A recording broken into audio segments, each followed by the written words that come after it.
tarde. Hoje é sábado, né? E a universidade está bem vazia. Isso é bem estranho, né, para uma universidade. Em geral, a universidade é cheia de estudantes e de professores e de pessoas de fora, e de aulas, palestras, manifestações, expressões culturais, né? Sempre muito aquele burburinho bom. E é meio estranho chegar numa universidade e ver ela toda vazia, assim, né? Como num feriado, ou final de semana, ou alguma coisa assim. Mas, por outro lado, também sentir a universidade quando ela está toda vazia assim é uma sensação boa, né? Faz a gente se lembrar de tudo que a universidade representa para a gente. Eu acho que vocês já perceberam que eu sou caipira, né? Eu falo porta, curva, eu sou meio retraído, meio desconfiado, né? Todas as características de quem nasceu numa cidadezinha lá no interior de São Paulo, quase Mato Grosso, quase Paraná. Bem, eu vivi nessa cidade até os 17 anos, uma cidade sem indústria, sem grandes comércios, sem universidade, sem faculdade. Na minha família, né, até a minha geração, ninguém tinha ido até aquele momento, né, para a faculdade, para a universidade. Então, com 17 anos, eu fui morar a 1.000 quilômetros dali e caí dentro de uma universidade. E eu nunca me arrependi disso e eu nunca deixei de gostar da universidade desde aquele dia, né? Eu entrei na universidade, fiquei maravilhado assim com aquele ambiente meio que isolado por um lado do mundo, né? Mas que recebe informações o tempo todo do mundo e tem que ser um pouco isolado porque é esse isolamento que permite com que as pessoas discutam livremente, sem tantas críticas e sem tantos julgamentos, né? As novas ideias e que processem essas informações que vêm de fora, que devolvam isso a partir de pesquisa e de ensino e tal. Bem, o que importa assim, né, para essa história que eu estou contando agora é que eu passei 5 anos na graduação dentro de uma universidade, depois mais 4 anos fazendo doutorado, depois mais 1 ano como pesquisador, depois eu entrei como professor, né, como acadêmico na universidade, fiquei mais 20 anos.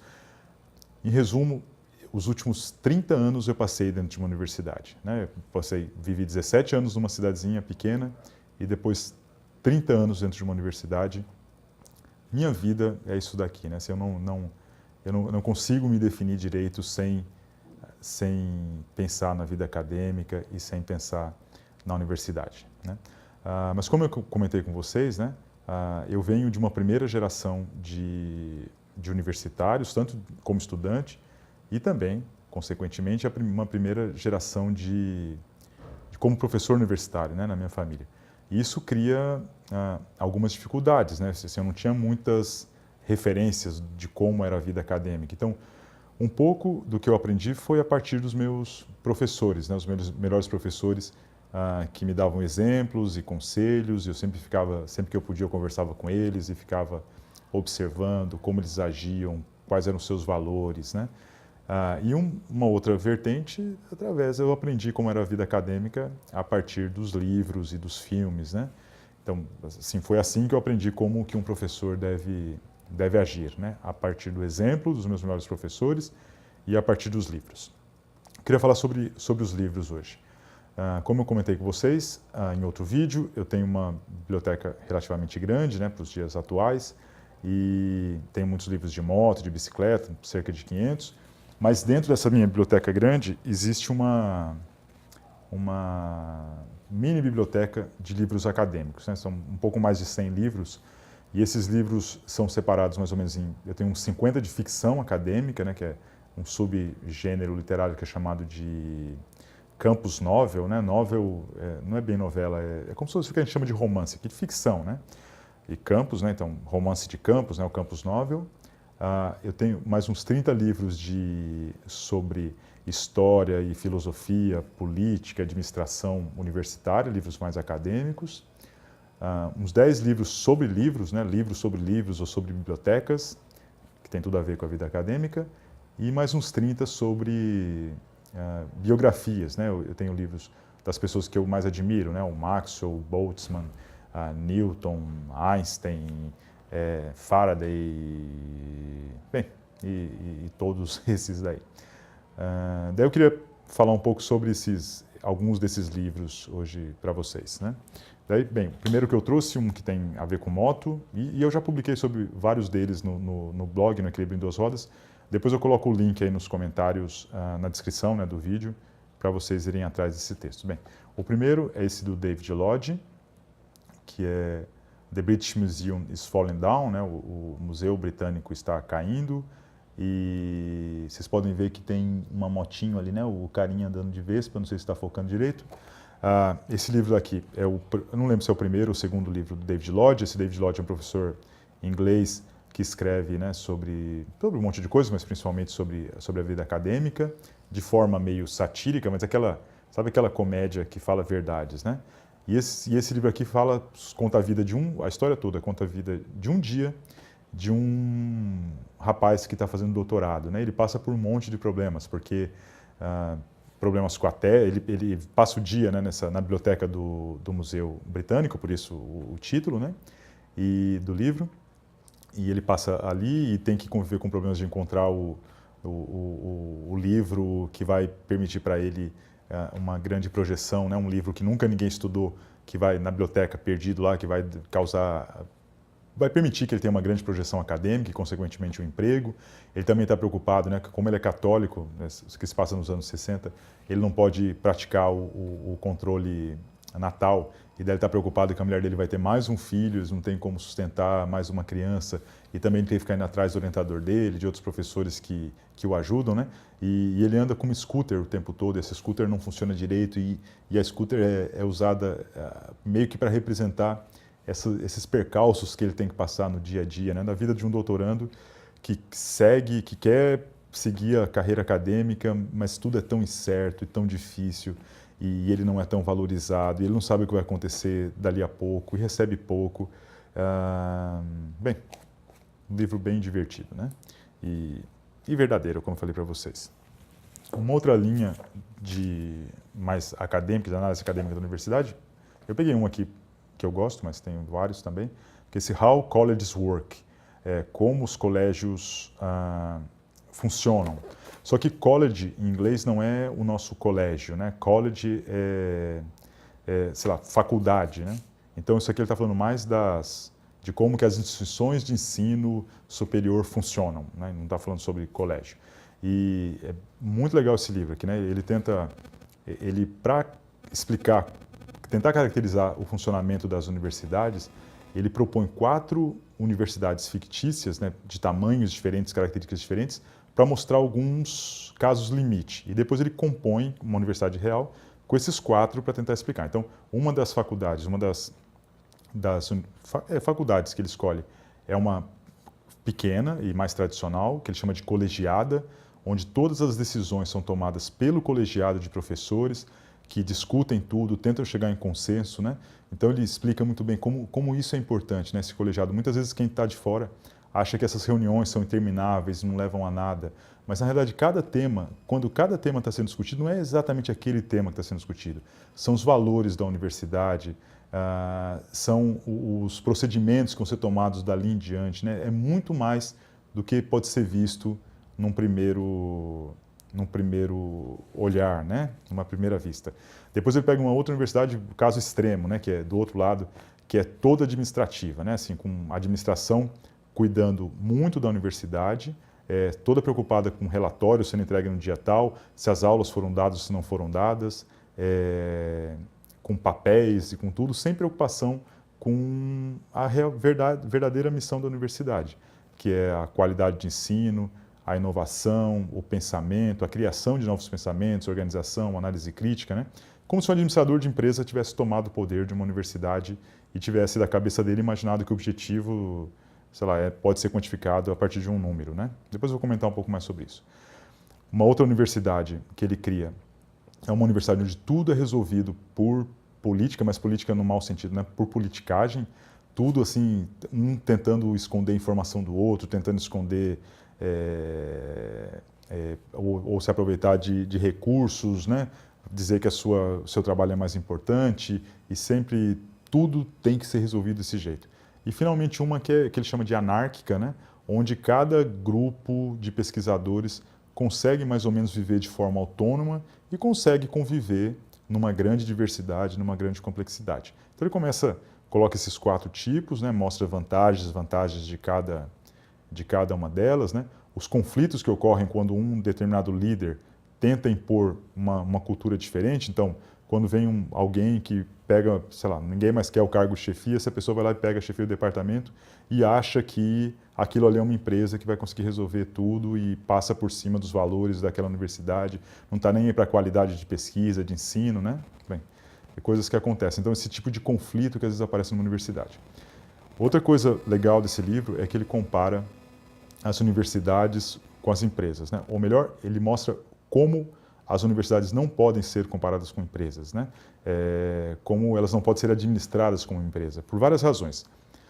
Primeiro, uma empresa tem um objetivo único e simples, ganhar dinheiro, né?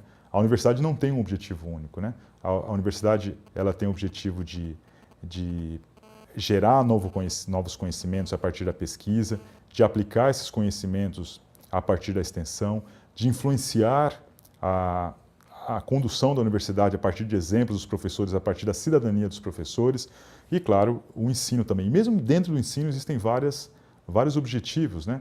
Às vezes o ensino tem como principal objetivo formar profissionais de qualidade para ocupar os cargos já existentes nas empresas e nas instituições existentes. Em outros momentos, né, o conhecimento que é ensinado é um conhecimento que não está ainda aí na sociedade, que é um conhecimento para os estudantes empreenderem, criarem novas empresas, novas formas de ver o mundo. E uma outra visão do ensino é um ensino mais crítico e mais analítico, né, para pessoas também que consigam ver o que está de errado na sociedade e consigam propor coisas novas. Então, assim, a universidade, por um lado, ela tenta manter ou levar a qualidade para o que já existe e transformar também a sociedade no que está ruim, né? Não é simplesmente produzir empregados para as empresas que já existem, senão a sociedade nunca se transformaria. E os problemas, né? Às vezes as empresas que têm problemas continuariam com problema para sempre. Então o papel da universidade não é só criar profissionais para as empresas que já existem, é isso também. Então a universidade tem vários objetivos de ensino, de pesquisa, de extensão, de cidadania, que não podem ser colocados numa planilha Excel e nem unificados como um único objetivo, né? Então essa é uma dificuldade de administrar a universidade como se fosse uma empresa. A segunda diferença é que numa empresa em geral, quem está acima na hierarquia é respeitado por quem está abaixo pela competência. Em geral, quem está acima é mais competente do que quem está embaixo na hierarquia. Na universidade não é isso necessariamente, quase nunca é, né? Em geral, quem está acima na administração é um outro professor, né, que tem as suas competências específicas na sua área de conhecimento, mas não sabe mais do que os outros professores de outras áreas. Então não existe esse respeito natural de quem está abaixo por quem está acima. Normalmente quem está acima na administração da universidade está ali para servir durante um pouco tempo à coletividade e não para liderar, porque ninguém numa universidade tem competência para liderar academicamente um grupo maior de professores que, em conjunto, tem um conhecimento muito maior do que o dele, né? Então esse é outro problema. E uma outra questão é que as empresas elas são muito fechadas em relação ao mundo, né? Em geral, o fluxo de dinheiro, de recursos e de informação, de contato com a sociedade numa empresa é dado por alguns pontos de comunicação só, né? E numa universidade não. Na universidade o dinheiro muitas vezes para o financiamento vai direto para os professores, para os laboratórios, sem a reitoria ter muito controle sobre isso. E a informação também, muitas decisões são tomadas diretamente pelos professores em contato com as empresas, né, ou contato com a sociedade. Então, a administração central não tem muito como controlar todo esse fluxo de dinheiro e fluxo de informações e de contatos, de decisões, né? Claro que ela poderia fazer isso e se transformar numa empresa, mas para uma universidade se transformar numa empresa, ela tem que ser simplificada, tem que ter um único objetivo, um único canal de dinheiro e de informações e uma única hierarquia também, né? E isso faria com que a universidade fosse muito, muito, muito mais simplória do que ela é, né? A universidade é importante, interessante, porque ela é muito diversa, né? Extremamente diversa. Pronto. Aqui, queria falar agora... sim. Um outro livro acadêmico sobre as universidades, esse aqui, Faculty Towers. Faculty também não é faculdade, né? é assim, é o conjunto de professores de uma universidade, é meio que talvez como se fosse o colegiado, né, de uma universidade. Esse livro aqui, ele é acadêmico, só que ele fala sobre, é um livro que trata das ficções acadêmicas, né, então, sobre aqueles campus novel.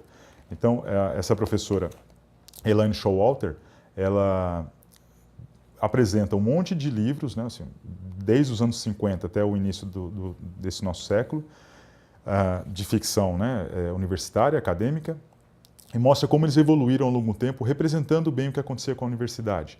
Então, né, assim, nos anos 50, as universidades ainda um pouco fechadas, né, com poucos professores, esses professores bem tradicionais.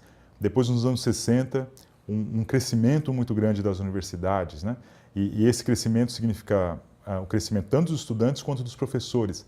Então, uma mudança completa, né? Antes os professores eram mais elitizados e agora, né, normalmente professores que eram filhos de professores, e agora começam a ter, por exemplo, professores, estudantes como eu fui, né? Estudantes de primeira geração que não tinham em sua casa exemplos de como é a vida acadêmica, e professores também que não tinham esse exemplo, que tiveram que aprender um pouco na marra, um pouco com exemplos, um pouco com filmes, né, um pouco nos livros e toda essa mudança. Depois as mudanças sociais, né, as lutas por direitos civis, né, direito das mulheres e questões de igualdade racial. E por aí vai, né? Depois o feminismo, o pós-modernismo, as questões de assédio sexual nas universidades, e os livros vão ficando cada vez mais... no começo eles eram quase todos de comédia, e eles vão ficando cada vez mais realistas e vão mostrando a vida do professor universitário como ela é, né? A vida às vezes por um lado, de muita alegria e muita felicidade intelectual, né? Por ter a sorte de viver num tempo onde ele recebe o salário para poder contemplar, analisar e divulgar o seu conhecimento, mas, por outro lado, também muitas vezes uma falta de valorização, né, financeira, e uma falta de uma carreira, e uma falta de respeito, e começa a tratar todos sobre essas questões, né? Também o que eu gosto muito de me espelhar nesses livros é que mostra também o lado... Né, muitas vezes o professor universitário quer se colocar assim como acima de qualquer coisa e acima dos outros, né, intelectualmente, e mostra um pouco aqui como muitas vezes nós temos uma vaidade exagerada e muitas vezes nós tentamos ganhar as coisas por politicagem, e daí mostra como todos os professores são seres humanos, né? Então, essa ridicularização é bem legal, assim, né? Serve para nos lembrar isso. Pronto. Eu queria agora dar alguns exemplos desses campus novels que aparecem nesse livro, e vou voltar ao David Lodge, né? Que é aquele professor que eu coloquei no primeiro livro, né? Então ele tem uma trilogia bem famosa sobre a vida de professores universitários. O primeiro livro dessa trilogia é esse, Changing Places, que é Trocando de Lugar. E ele conta a história, né, na década de 60, né, no final da década de 60, quando um professor da Inglaterra vai para os Estados Unidos, no lugar de um professor de lá, e vice-versa, né? O professor dos Estados Unidos vai para a Inglaterra. Só que, nesse momento, a Inglaterra ainda é um país bastante snob e tradicional, e os Estados Unidos já está vivendo toda essa questão de lutas por direitos civis e revolução sexual e tudo, daí mostra esses conflitos culturais, né, entre os dois países e também entre gerações diferentes, né? Então, é engraçado, né? Depois, o segundo livro dessa trilogia é esse Small World, O Mundo Pequeno, que mostra a vida dos professores universitários que ficam indo de congresso em congresso ao redor do mundo, né? E muitas vezes, assim, esse livro é mais cáustico, né? E fala sobre o turismo acadêmico e sobre as vaidades e sobre esse carreirismo, né? Assim, de muitas vezes a pessoa fica lutando só para ter um currículo bom, mas esse currículo não espelha o conhecimento que essa pessoa tem real. E daí mostra essa vida aí de viagens acadêmicas. O terceiro, que é esse Nice Work, trabalho legal, né? Também um pouco parecido com o primeiro, e esse aqui também mostra duas pessoas que trocam de papéis. Mas nesse caso aqui é uma professora da universidade que troca de lugar com um diretor, um engenheiro, né, que é diretor de uma fábrica. Então mostram assim, vários conflitos, né, homens e mulheres, a área de humanas e área tecnológica, e universidade e empresa. E é interessante esse livro porque no começo ele mostra um pouco essa visão que as empresas tentam criar das universidades, né, como se as universidades fossem entidades puramente abstratas e que não tivesse senso de realidade e que as coisas são muito demoradas na universidade. E nós sabemos que as empresas também são assim. As empresas têm muito mais politicagem, né, quando as pessoas vão procurar novos cargos e oportunidades. A burocracia das empresas também é muito, muito complicada. Também, às vezes, a gente tem contato com empresas para conseguir...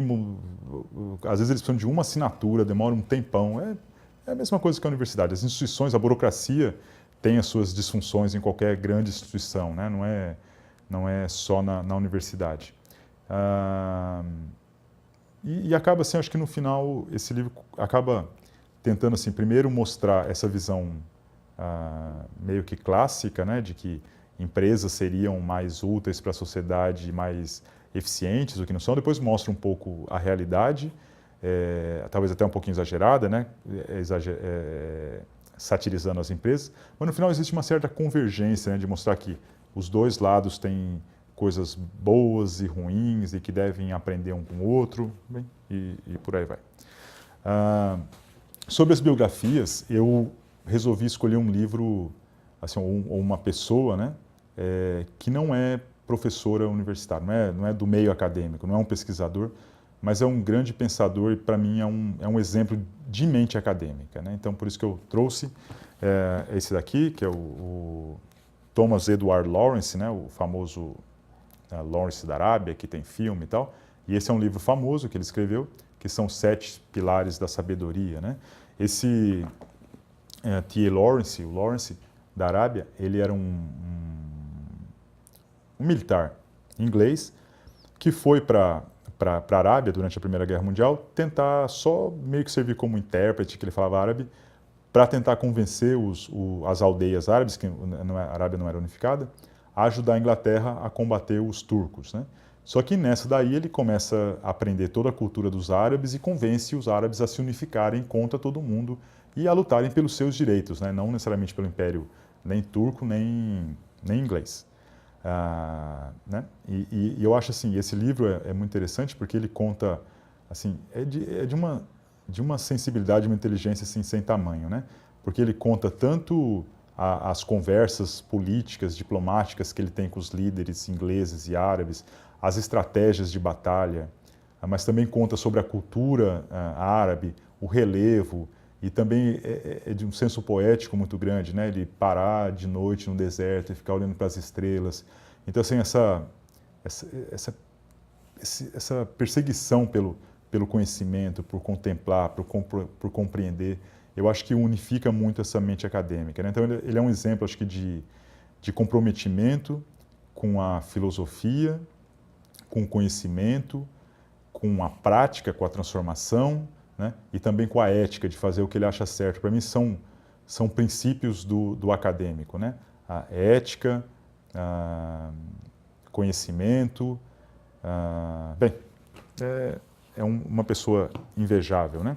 E ele era motoqueiro, né? Assim, ele adorava andar de moto e, infelizmente, morreu num acidente de moto, né? Então, talvez seja o motoqueiro mais famoso da história, né? O filme dele começa com esse acidente de moto em que ele morre, né? Descrevendo esse acidente. Voltando um pouco para as motos, eu trouxe aqui alguns livros, né? Que tem a ver com professores universitários também. Esse é Riding with Hilke, né? Assim, pilotando com Hilke, e esse Hilke é um poeta extremamente famoso que eu não conheço, quer dizer, eu não conheço, desculpem, mas eu não conheço muito sobre poesia, mas parece que ele é bem famoso, e esse aqui é bem, mas a história é sobre um professor universitário que vai para uma outra universidade passar um tempo para fazer pesquisas na biblioteca daquela universidade, né? Só que ao invés de pegar o dinheiro que ele recebeu para ir de avião, ele vai de moto. E ele vai, durante essa viagem de moto, ele vai refletindo sobre a carreira dele, sobre as motos, sobre os livros, autores e a vida. E é bem, bem interessante. Então, e se junta um pouco, né? Por exemplo, numa dos estudos dele, ele vai atrás, né? Ele pega uma cópia do Ulisses, né? Do James Joyce, mas é uma cópia que teria pertencido ao T.A. Lawrence, né? Esse Lawrence da Arábia, né? E ele vê que está meio sujinho, assim, né? O livro tem uma mancha. Daí ele começa a falar assim, pô, será que o T.A. Lawrence tinha acabado de fazer manutenção na moto dele, tinha sujado a mão e ficou marcada aqui. Daí toda essa unificação, né? De novo, né? De prática, de um autor, de um pesquisador que vai atrás, né? E vida real e vida acadêmica. Mas o mais importante desse livro aqui, quando eu li, é um professor universitário que é motoqueiro também, né? Parece uma coisa que não é nada demais, mas para mim era, né? Até um tempo atrás, para mim esses dois mundos eram completamente diferentes, né? Então assim, eu andava de moto e viajava tal fora da universidade e não trazia nada para cá, não tinha as disciplinas, não tinha nada, né? E por outro lado, quando eu saía daqui para o mundo dos motoqueiros, eu não falava que eu era professor universitário, que eu era pesquisador, nada, né? Até minha linguagem eu tentava esconder. Então, se eu encontrasse dos motoqueiros, por exemplo, embaixo de um viaduto, esperando a chuva passar, ou numa oficina de moto, ou num curso de manutenção, eu tentava até falar de um jeito diferente, como se eu tivesse vergonha de ser professor universitário, como se estivesse, de certa forma, enganando eles, ou, sei lá, invadindo. E acho que quando eu li esse livro, assim, eu percebi que é bobagem isso, né? Assim, eu sou motoqueiro e sou professor universitário e não tenho como fugir disso, né? Assim, por mais estranho que seja, eu vou dar aula sobre motos e vou ter que falar sobre alguma experiência e quando eu for lá na oficina eu vou falar desse jeito meio empolado que nós temos aqui na universidade, porque não tem outro jeito. Assim como um padre sai da sua casa e vai e vive na igreja durante 30 anos, foi o que aconteceu comigo. Saí da minha cidadezinha, entrei numa universidade e fiquei 30 anos. Eu não tenho como fugir dessa forma de falar, né? Então, assim, pessoalmente, esse foi um livro muito importante que me permitiu, assim, falar assim, pô, você tem o direito de ser quem você é e paciência, os outros que tenham paciência. O outro é esse aqui, Throttling the Bard. Throttling é acelerando, né? E Bard é o bardo, né? O poeta, alguma coisa assim. E isso aqui é a história, né? Uma ficção. E a história de um professor de uma universidade em Las Vegas, né? Eles criaram uma universidade lá para oferecer cursos universitários para as dançarinas. E, bem, mas o que acontece é que esse professor, ele começa a fraudar o sistema de concessão de bolsas, né? De auxílio educacional, né?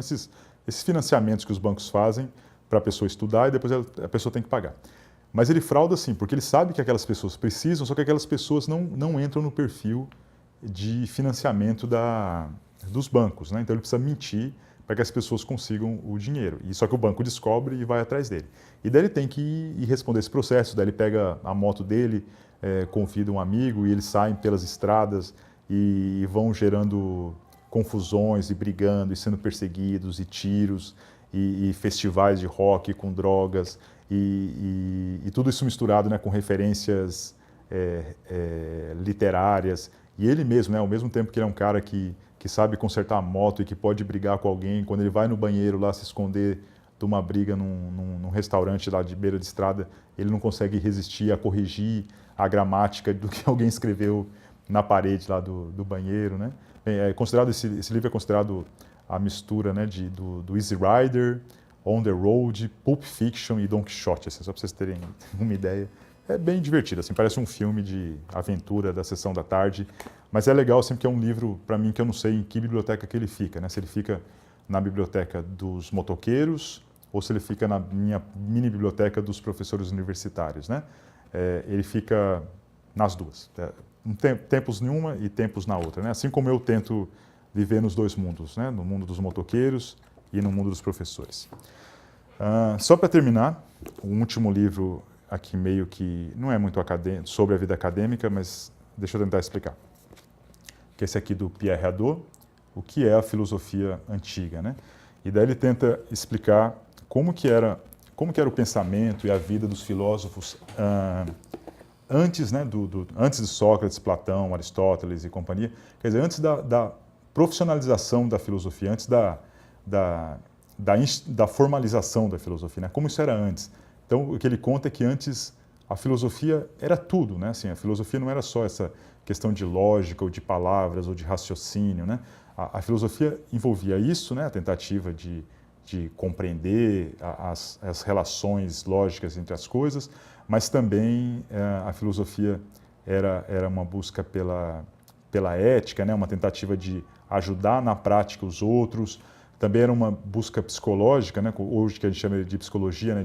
Da pessoa ter viver com boa qualidade de vida, com bem-estar, e também de ajudar os outros e ser honesto, né? Então, esses filósofos antigos, eles eram uma mistura de o que hoje nós chamaríamos hoje de filósofos e sociólogos e psicólogos e cientistas e políticos e religiosos, né? E tudo numa coisa só, né? Assim, a vida para eles era uma vida integral, de prática e de teoria e de coletivo, individualismo, e que eu acho muito legal, e é o que eu tento, né, assim, humildemente, trazer para a minha vida, né, fazer esse balanço de, como eu falei, né, teoria e prática e de individualismo e coletivismo. E eu acho, sinceramente, assim, eu acho que a universidade deve ser desse jeito, né? A universidade deve ter toda essa diversidade, né, que ela tem, né, precisa continuar mantendo, de ter um departamento de engenharia, um departamento de música, um departamento de artes, outro de medicina, de biologia. Tem alguns professores como eu que entraram novinhos para a vida acadêmica e nunca saíram daqui. Tem professores que trabalharam, né, fora da universidade durante muito tempo, seja fazendo música, seja arte, seja na engenharia, medicina, e depois vieram para cá trazer essa experiência. Algumas atividades mais teóricas, outras atividades mais práticas, algumas atividades que estão em consonância direta com as necessidades atuais da sociedade, outras que pensam um pouco mais na frente, né, tentando propor coisas novas para a universidade, para a sociedade daqui para frente. Também sempre essa conversa, né, entre professores e estudantes, né? Os estudantes sempre trazem uma demanda, né, de coisas novas, o que é bem interessante. Por outro lado, também, às vezes, eles têm uma necessidade assim, muito mercadológica, né? Eles se contentam com pouco, né? Às vezes, comento isso com meus estudantes, às vezes eles compram o sonho maior deles é ser empregado numa empresa. Eu falo assim, pô, o sonho de vocês, tudo bem, vocês podem trabalhar numa empresa como eu trabalho, mas o sonho de vocês tem que ser muito maior, né? O sonho de vocês tem que ser ter a própria empresa de vocês, né? Criar uma empresa com uma tecnologia, no caso de engenharia mecânica, com uma tecnologia que não existe ainda, né?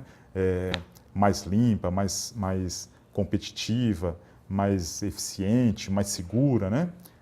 Não ser empregado, pô, né? Ou então, por outro lado, assim, vocês também podem fazer uma própria crítica a outras pessoas, né? Assim, ao invés de alguns vão ser empregados, outros vão criar suas próprias empresas, outros vão ter a capacidade de compreender o que é tecnologia para poder criticar essa própria tecnologia, né? Então é tudo isso, né? Essa diversidade de novo, né? De teoria e prática e professores, estudantes, universidade, sociedade e presente e futuro.